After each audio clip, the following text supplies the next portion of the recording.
Hello student. आज हम कक्षा 10 यूपी बोर्ड के विज्ञान में कुछ प्रकाश से संबंधित इम्पोर्टेंट प्रश्न पढ़ेंगे। तो पहला प्रश्न है इसमें, मोटर कार के हेडलाइट में किसका प्रयोग होता है? तो मोटर कार में अवतल दर्पण का प्रयोग होता है। दूसरा है कि यदि किसी अवतल दर्पण की फोकस दूरी f तथा वक्रता त्रिज्या r हो तो क्या संबंध होगा? तो f बराबर r/2, यानी फोकस हमेशा वक्रता त्रिज्या का आधा होता है। नेक्स्ट है दाढ़ी बनाने में किस प्रकार के दर्पण का उपयोग किया जाता है? तो इसमें अवतल दर्पण का प्रयोग किया जाता है।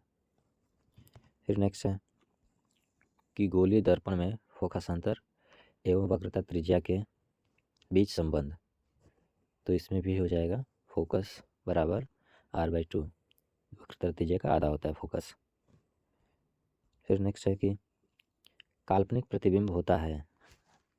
तो काल्पनिक यानी आभासी प्रतिबिंब होता है तो ये हमेशा सीधा होता है। नेक्स्ट है कि 1 मीटर फोकस दूरी वाले उत्तल लेंस की क्षमता होगी। तो क्षमता का फार्मूला होता है कि क्षमता बराबर 1/फोकस। तो इस तरह से जब निकालेंगे तो इसका हो जाएगा एक डायोप्टर हो जाएगा। फिर नेक्स्ट है कि अवतल दर्पण से परावर्तन के बाद मुख्य अक्ष के समांतर एक किरण कहाँ से होकर गुजरेगी? तो ये इसके मुख्य फोकस से होकर गुजरती है।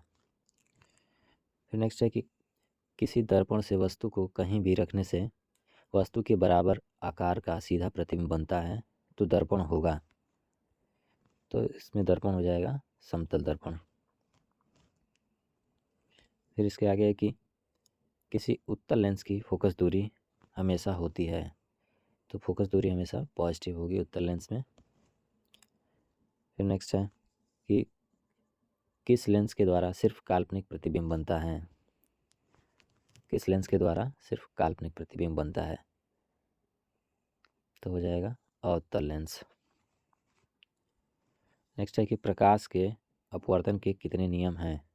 तो अपवर्तन के 2 नियम हैं। प्रकाश का वर्ण विक्षेपण किस उपकरण से संभव होता है? प्रिज्म के द्वारा वर्ण विक्षेपण यानी श्वेत रंग जब 7 रंगों में विभक्त होता है तो वर्ण विक्षेपण कहलाता है। फिर नेक्स्ट है कि सरल सूक्ष्मदर्शी में किसका उपयोग होता है? तो सरल सूक्ष्मदर्शी में उत्तल लेंस का प्रयोग होता है। किसी गोलीय दर्पण की वक्रता त्रिज्या 50 सेंटीमीटर है तो उसकी फोकस दूरी होगी।